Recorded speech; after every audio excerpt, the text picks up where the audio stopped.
Hello guys, welcome back to our channel simplified study official. तो guys आज की इस वीडियो में हम पढ़ने वाले हैं बीकॉम सेकंड सेम की ह्यूमन रिसोर्स मैनेजमेंट की बुक से चैप्टर सिलेक्शन। तो आज की वीडियो में इस चैप्टर की फुल एक्सप्लेनेशन देखेंगे एंड ह्यूमन रिसोर्स मैनेजमेंट की फुल प्लेलिस्ट का लिंक आपको डिस्क्रिप्शन में मिल जाएगा। साथ ही साथ इंपॉर्टेंट क्वेश्चंस एंड नोट्स के लिए आप हमारे चैनल की जो मेंबरशिप है उसे ज्वाइन कर सकते हो, जहाँ पे मैंने इंपॉर्टेंट क्वेश्चंस आपको ऑलरेडी बता दिए हैं, नोट्स भी प्रोवाइडेड आपको किए जाएंगे। तो स्टार्ट करते हैं।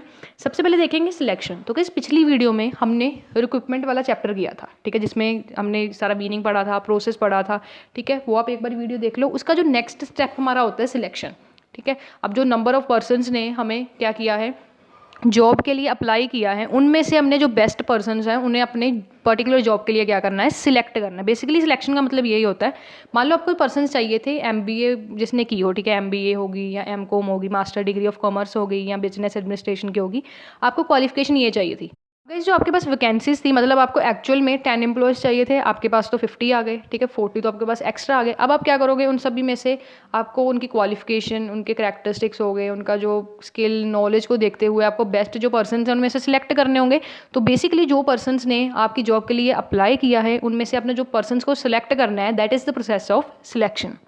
बेसिकली गाइस सिलेक्शन का मतलब होता है to choose. For example guys, अगर आप किसी शॉप पे गए हो, आपको एक टी शर्ट बाय करनी है, आपके पास दो चॉइसेस हैं, ब्लैक एंड रेड। उन दोनों में से जो आप चॉइस जिसको सिलेक्ट करते हो, दोनों चॉइसेस में से एक को सिलेक्ट करोगे, that is the process of selection. तो अगर हम एचआरएम की बात करें, सिलेक्शन एक ऐसा प्रोसेस है जिसमें हम इंडिविजुअल को पिक करेंगे, ठीक है, जो भी जॉब एप्लीकेंट्स होंगे जिन्होंने जॉब के लिए अप्लाई किया होगा, ठीक है। उसके बाद आपकी ये डेफिनेशन आ जाती है, इनमें से आप फर्स्ट या सेकंड वाली दोनों ही वैसे इजी हैं, छोटी है, दोनों में से जो आपको इजी लग रही है वो आप डेफिनेशन इसमें से कर सकते हो, ठीक है।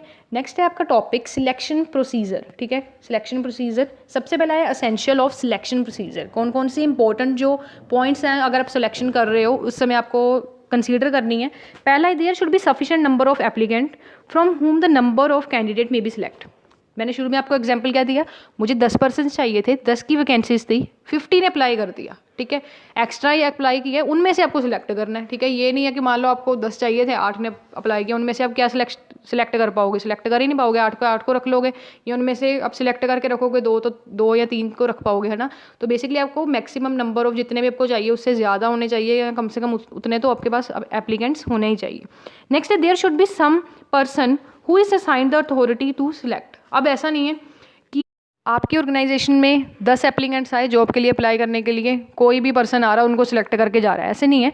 एक पर्सन जो है, एक उसका मतलब बेसिकली कह सकते हो सिलेक्शन प्रोसीजर के लिए एक पर्सन, एक अथॉरिटी होनी चाहिए कि ये अथॉरिटी सिलेक्ट करेगी, ठीक है, जिसके बाद पूरी नॉलेज हो, वो सारी उससे क्वालिफिकेशन सारा कुछ पूछे, ठीक है, इंटरव्यू वगैरह जो भी हो, सारा एक अथॉरिटी बननी होनी चाहिए, ठीक है। Next there should be some standard of personnel with which a prospective employ may be compared. अब कुछ ऐसे पर्सोनल स्टैंडर्ड होने चाहिए, जैसे क्वालिफिकेशन हो गई, कोई कोर्स हो गया, कोई लैंग्वेज में प्रोफिशिएंसी हो गई, ठीक है। तो बेसिकली ये सारी चीज़ें आपके पास एक पैरामीटर होना चाहिए, कि एक स्टैंडर्ड होना चाहिए कि अगर पर्सन आपकी जॉब के लिए अप्लाई कर रहा है तो आप उन स्टैंडर्ड्स के साथ उस पर्सन की क्वालिफिकेशन हो गई, उसका करैक्टरिस्टिक नेचर हो गया, अदर कोर्सेज हो गए, कोई आपकी कह सकते हो जैसे उसको इंग्लिश आनी चाहिए, तो ये सारी पैरामीटर्स आपने ये स्टैंडर्ड बनाया है उसके साथ आपको मैच करना होगा, ठीक है।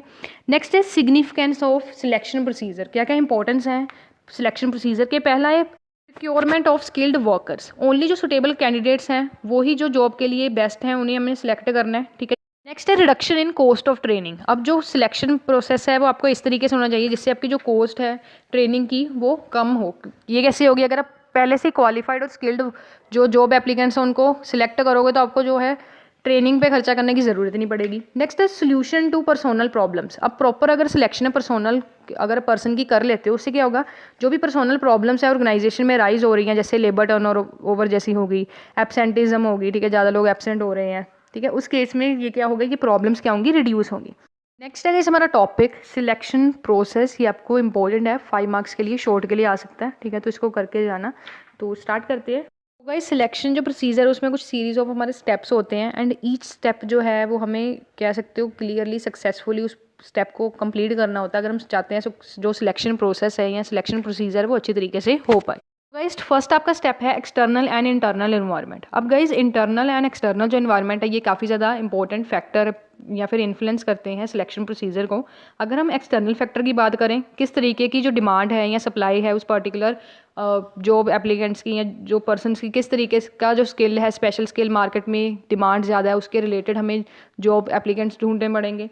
ठीक है, अगर हम इंटरनल फैक्टर की बात करें, वो ऑर्गेनाइजेशन, मान लो एक ऑर्गेनाइजेशन है, वो अपनी एम्प्लॉय जो वो पर्सनस काम कर रहे हैं वहाँ पे ऑर्गेनाइजेशन में, उनको अच्छी पे देती हैं, बोनस एंड प्रमोशन की फैसिलिटीज़ प्रोवाइड करती है। तो उस जो बेसिकली ऑर्गेनाइजेशन है, उस ऑर्गेनाइजेशन में हर कोई काम करना चाहेगा। इसलिए जो इंटरनल फैक्टर्स हैं जैसे कि ऑर्गेनाइजेशन की इमेज, ऑर्गेनाइजेशन पॉलिसी, ये काफ़ी ज़्यादा इफेक्ट किस पे डालती हैं, सिलेक्शन प्रोसेस पे। नेक्स्ट है रिसेप्शन।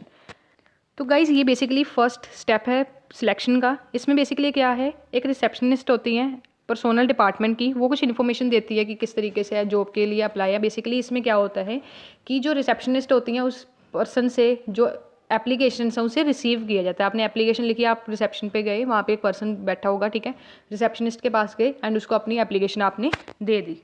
नेक्स्ट है इस process preliminary interview. Preliminary interview क्या है, बेसिकली इसमें क्या होगा, जो भी कैंडिडेट ने अप्लाई किया होगा वो अपनी नेसेसरी इन्फॉर्मेशन है वो अपनी प्रोवाइड करेगा। उसको जॉब के नेचर के बारे में, ऑर्गेनाइजेशन के बारे में बताया जाएगा। जो भी नेसेसरी इन्फॉर्मेशन है रिगार्डिंग जो भी हमें कैंडिडेट से मिली है, उसकी education, skill, experience, expected salary जो है, वो सारी चीज़ें इसमें स्क्रीनिंग की जाएगी उसकी। एंड एक बेसिकली प्रीलिमिनरी उससे इंटरव्यू लिया जाएगा, ठीक है, जिससे बेसिकली अब उस पर्सन के बारे में देख सकें, उस कैंडिडेट के बारे में जो भी हमें एजुकेशन हो गई, स्किल हो गया, उसके बारे में हम जान सकें।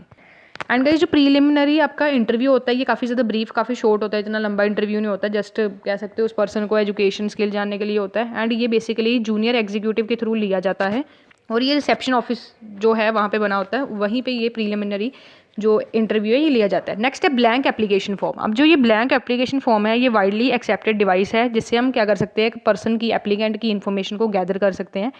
अब जो ब्लैंक एप्लीकेशन है इसमें बेसिकली कौन कौन सी इन्फॉर्मेशन हमें पता चलती हैं। इसमें बायोडाटा होता है जिसमें जो एप्लीकेंट है वो अपना name, father name, date of birth, place of birth, permanent address वो लिखेगा, एजुकेशन क्वालिफिकेशन अपनी लिखेगा, ठीक है, रिलेटेड टू कौन कौन से इंस्टीट्यूट से उसने अपनी एजुकेशन ली है, कितने परसेंटेज उसके मार्क्स के, ठीक है, ये सारी चीज़ें आ जाएगी। वर्क एक्सपीरियंस में क्या होगा, एप्लीकेशन जो है ब्लैंक जो पेपर पे लिखी जा रही है उसमें वो पर्सन जो है एप्लीकेंट है वो अपनी जॉब एक्सपीरियंस के बारे में बताएगा कि पहले वो कौन सी जॉब करता था, कितनी उसको सैलरी थी, कौन कौन सी उसकी ड्यूटीज़ थी। क्यूरिकुलम एक्टिविटीज़ जो उसकी एक्स्ट्रा इन्फॉर्मेशन है, एक्स्ट्रा क्यूरिकुलम एक्टिविटीज़ है उसके बारे में बताया जाएगा, ठीक है, लाइक NCC हो गया, ठीक है, ये सारी चीज़ें आ जाएंगी। नेक्स्ट है रेफरेंस। कुछ रेफरेंस जो है एप्लीकेंट से पूछा जाएगा, कोई भी इंक्वायरी उससे की जाएगी, वो किस तरीके का नेचर वर्क का चाहता है। नेक्स्ट है सैलरी डिमांडेड। एक बॉक्स बना होगा जिस पे लिखा होगा कि हाँ कितनी उस पर्सन को सैलरी वो डिमांड कर रहे हैं, ठीक है, ये सारी चीज़ें इस जो ब्लैंक एप्लीकेशन फॉर्म में है वो पर्सन, एप्लीकेंट जो जॉब के लिए अप्लाई कर रहा है वो फिल कर देगा। तो इस आज की वीडियो में हमने सिलेक्शन का मीनिंग पढ़ा, साथ ही साथ selection procedure and selection process करा है। नेक्स्ट वीडियो में हम नेक्स्ट चैप्टर कंप्लीट करेंगे एंड कौन सा चैप्टर आप चाहते हो कि मैं उसकी वीडियो पहले बनाऊँ वो आप मुझे कमेंट करके बता सकते हो। तो आज की वीडियो में इतना ही। Thanks for watching.